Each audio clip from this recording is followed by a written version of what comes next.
Good morning. हम insurance और banking paper की एक शॉर्ट वीडियो की बात करें जो आज आपके बड़े फेवरेबल होगा। मैं लिखा हुआ बिजनेस सर्विस लिखा हुआ है, बिजनेस सर्विस में बैंक लिखा हुआ है। बैंक के सबसे पहले हम बात करते हैं टाइप्स की। तो जरा देखिए टाइप्स में लेफ्ट हैंड जो एरो गई है वो लिखा है classification on the basis of ownership. तो public sector bank, private sector bank, public sector bank, private sector bank और कोऑपरेटिव बैंक। इसके बाद हम आगे बात करें, इस साइड आ जाते हैं तो लिखा है classification on the basis of function, यानी काम के आधार पर। तो वहाँ ओनरशिप के बाद मालिक कौन है और यहाँ कौन है, काम के आधार पर। तो काम के आधार पर अगर हम बात करें तो आता है कॉमर्शियल बैंक। कॉमर्शियल बैंक कौन बैंक होती है? कॉमर्शियल बैंक वो बैंक होती है जो प्रॉफिट मोटिव से रन करती है, पब्लिक से लेन और देन करती है, पब्लिक का डिपॉजिट एक्सेप्ट करती है और पब्लिक को लोन प्रोवाइड करती है। जो पब्लिक को डिपॉजिट एक्सेप्ट करती है वह तीन तरह से करती है: fixed deposit, saving deposit, current deposit और एक और है, तीन नहीं चार है। Fixed deposit, current deposit, saving और एक होता है रिकरिंग। फिक्स्ड डिपॉजिट क्या है? एक निश्चित समय के लिए फिक्स कर दिया जाता है। रिकरिंग करेंट डिपॉजिट क्या है? बार बार जितनी बार चाहे पैसा आप निकाल सकते हैं, कोई रिस्ट्रिक्शंस नहीं होता, बिजनेसमैन यूज़ करता है। सेविंग हम आम आदमियों का जो बैंक में अकाउंट है। और रिकरिंग जो होता है जो हर महीने 500, हर रोज़ 100 रुपया, ऐसे जो बार बार रोज़ जमा होता है लेकिन विड्रॉन एक मेच्योरिटी पीरियड पे ही होता है, उसे हम रिकरिंग डिपॉजिट करते हैं। तो ये होता है कॉमर्शियल बैंक।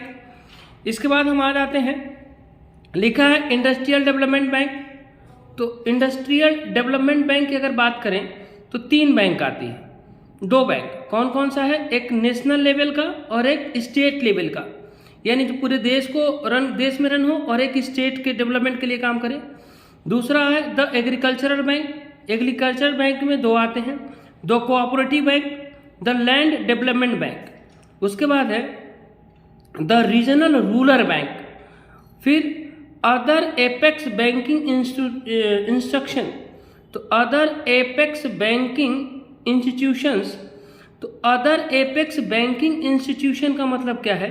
एपेक्स का मतलब होता है सर्वोच्च बैंक, ऐसा बैंक जो दूसरे बैंक को गाइड करता हो। बैंकों का जो बैंक होता है तो हर डिपार्टमेंट का एक अलग एपेक्स बैंक होता है। जैसे सेंट्रल बैंक, सेंट्रल बैंक हर देश में एक सेंट्रल बैंक होता है। सेंट्रल बैंक का यहाँ जो मतलब है वो अपने देश में जो सेंट्रल बैंक का मतलब है वो है RBI, reserve bank of India. हर देश में सेंट्रल बैंक को रिजर्व बैंक ऑफ इंडिया नहीं बोलेंगे, लेकिन हर देश में एक सेंट्रल बैंक होता है जो ये गवर्नमेंट का बैंक होता है, बैंकों का बैंक होता है, गवर्नमेंट का एजेंट होता है, गवर्नमेंट को गाइड करता है, गवर्नमेंट को सजेशंस प्रोवाइड करता है, गवर्नमेंट को फंड प्रोवाइड करता है और सारे बैंकों को संभालता है। 1990 के पहले ये बैंक रेगुलेटर हुआ करती थी, यानी आरबीआई कॉमर्शियल बैंक का रेगुलेटर बैंक हुआ करता था। 1990 के बाद ये commercial bank RBI commercial bank का रेगुलेटर बैंक नहीं, फैसिलिटेटर बैंक बन गया।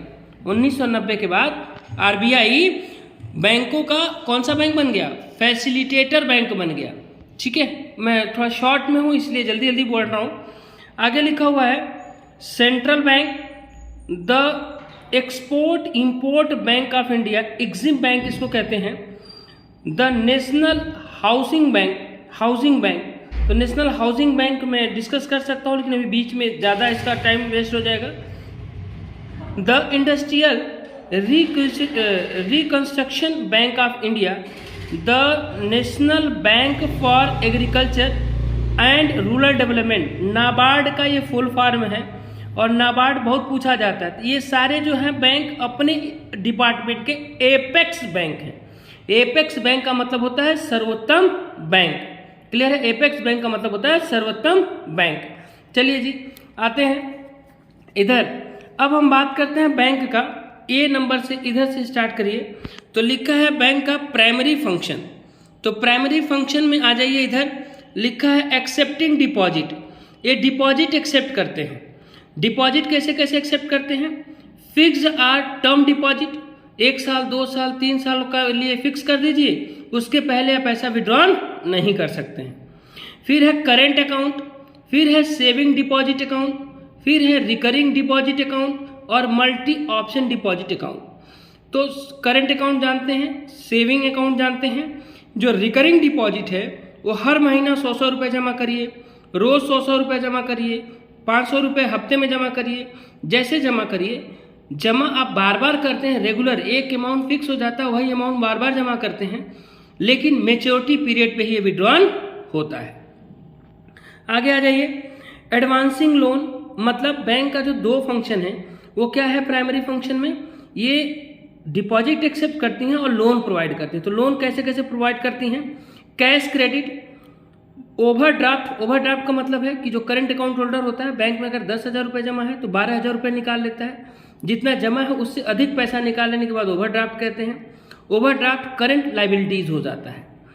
डिमांड लोन, तो डिमांड मांगे जाने पर। टर्म लोन, टर्म लोन में 3 आता है, एक लॉन्ग टर्म आता है, एक मिडिल टर्म आता है और एक शॉर्ट टर्म आता है। एक अकाउंटिंग ईयर में शॉर्ट टर्म हो जाता है, 1 से 5 साल में मिडिल टर्म हो जाता है, अब 5 साल से ऊपर अगर लोन चला गया तो लॉन्ग टर्म हो जाता है। अगला क्या है? Discount of bill of exchange. बिल्कुल सही है, बिल ऑफ एक्सचेंज बैंक से डिस्काउंट करा लेते हैं। मान लीजिए 2 महीने का बिल ऑफ एक्सचेंज है, मैंने आज ले लिया तो 2 महीनों तक हमारे लिए क्या बना रहेगा? कॉन्टिजेंट लाइबिलिटी बना रहेगा, यानी बैंक हमको इसके बदले भी लोन ही एक तरह का देता है। आगे आइए, प्राइमरी फंक्शन में हो गया प्राइमरी फंक्शन। इधर आ जाइए, फंक्शन ऑफ कमर्शियल बैंक्स।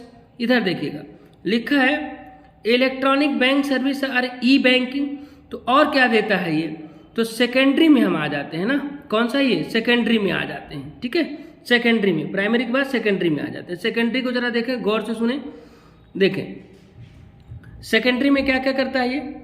तो ये कह रहा है एजेंसी फंक्शन। एजेंसी फंक्शन मतलब जो दूसरे के लिए काम करता हो। तो collection and payment of various term, तो कलेक्शन और पेमेंट भी करता है। इन द सेंस, इसका मतलब समझिएगा, collection and payment of various terms items, यानी ढेर सारे आइटमों का ये एजेंट जानते हैं क्या होता है? एजेंट होता है जो दूसरे के लिए काम करता है, ठीक है। एजेंट होता है जो दूसरे के लिए काम करता है, दूसरे के आदेश पे काम करता है, दूसरे के लिए काम करता है। तो इधर आ गया collection and payment of various item, तो कलेक्शन और पेमेंट करते हैं। फिर आपका आ गया purchase and sale of securities, bank से किया जाता है। और क्या है आगे लिखा हुआ है? ट्रस्टी एंड एग्जीक्यूटर्स, ट्रस्टी और एग्जीक्यूटर्स का रोल प्ले करते हैं। और अगला क्या है? Remittance of money. रेमिटेंस मन होता है भेजा जाना, पैसा कहीं इधर से उधर भेजा जाता है। अगला क्या लिखा? Purchase and foreign exchange, purchase and sale of foreign exchange, तो फॉरेन एक्सचेंज को परचेज और सेल का काम करते हैं। फिर लिखा है letter of preference, bank draft और bankers cheques or pay orders. अच्छा, बैंकर्स चेक क्या होता है? चेक एक ऑर्डर नोट होता है जो कस्टमर बैंक को ऑर्डर देता है कि मेरे कहने पर मेरे अकाउंट से फला व्यक्ति को इतना रुपया दे दिया जाए। अब चेक कितना होता है? एक होता है बियरर चेक, जो चेक ले जाके कोई भी भुना सकता है। एक होता है क्रॉस्ड चेक, चेक के बाएं कोने पर 2 तिरछी लाइनें खींची जाती हैं और अकाउंट पे ओनली लिखा जाता है, यानी जिसका नाम लिखा है जिस अकाउंट का उसी के खाते में जाएगा, दूसरे किसी को पेमेंट नहीं किया जाएगा। जर्नल यूटिलिटी सर्विस में क्या देता है? Lockers facilities, yes bank lockers facility भी देता है। अगला क्या है? Travellers cheque and later on credit, बिल्कुल सही है, ट्रेवलर्स चेक भी देता है। और बिजनेस इंफॉर्मेशन एंड स्टैटिस्टिक्स यानी डेटास प्रोवाइड करता है। आगे आ जाइए, फिर इधर फंक्शन ऑफ कॉमर्शियल बैंक्स में इधर इलेक्ट्रॉनिक बैंकिंग और सर्विस ई बैंकिंग वगैरह पेमेंट करते हैं। इसमें क्या क्या है मैं एक बार पढ़ देता हूँ। लिखा है accepted deposit electronic fixed EFT से, इलेक्ट्रॉनिक फंड ट्रांसफर EFT आप पढ़े होंगे, इलेक्ट्रॉनिक फंड ट्रांसफर। आगे ऑटोमेटिक टेलर मशीन, आप ATM जानते होंगे, EFT भी पूछ सकता है आपके एग्जाम में, और ATM ऑटोमेटिक टेलर मशीन भी पूछ सकता है। डेबिट कार्ड आप जानते हैं कि जो हम पैसा जमा किए हैं उसी में से निकाल सकते हैं, अधिक नहीं निकाल सकते, यानी अपने खाते में जो पैसा जमा किए उसमें से केवल डेबिट कर सकते हैं, तो डेबिट कार्ड। और है ये क्रेडिट कार्ड, जितना पैसा जमा उससे ज़्यादा आप पैसा निकाल सकते हैं, यानी एक शॉर्ट टर्म लोन ही होता है जो बैंक से आप लेते हैं इसके थ्रू। अगला क्या है, टेल बैंकिंग, मतलब टेलीफोन बैंकिंग जो होता है, कोर बैंकिंग, और क्या है national electronic funds transfer NEFT, और क्या है real time gross statement RTGS। तो NEFT और RTGS की ढेर सारी बात हम आपको बताएंगे, अभी वीडियो बहुत लेंदी हो जाएगा, आपका एग्जाम थोड़ी देर बाद ही है। तो चलिए, NEFT का फुल फॉर्म होता है नेशनल इलेक्ट्रॉनिक फंड ट्रांसफर, और RTGS का होता है रियल टाइम ग्रॉस सेटलमेंट। आ जाइए, इसके बाद अगर हम बात करें सर्विस में, तो नेचर क्या होता है, बिजनेस सर्विस का नेचर क्या है, तो कौन कौन सा है, इंटेंजिबिलिटी होता है, इनकॉन्सिस्टेंटली होता है, और इन्वेंट्री लेस होता है, इसमें कोई गुड्स नहीं होता है। जो सर्विसेज होती हैं उसमें क्या क्या होता है, तो इंटेंजिबिलिटी, इनटेंजिबल का मतलब होता है कैन बी टच और सीन, इंटेंजिबल का मतलब कैन नॉट बी टच और सीन। आगे क्या है, इनकॉन्स्टेंटली, कॉन्स्टेंसी, यानी इसमें कोई कॉन्सिस्टेंसी नहीं होती। अगला क्या है, इन्वेंट्री लेस, इसमें कोई गुड्स नहीं होता है। अगला क्या है, इनसेपरेटेबिलिटी, इसको इंसान से बांटा नहीं, अलग नहीं किया जा सकता। और है इन्वॉल्वमेंट, कस्टमर्स प्रोपोर्शंस, बिल्कुल सही है, कस्टमर का यहाँ इन्वॉल्वमेंट जो है।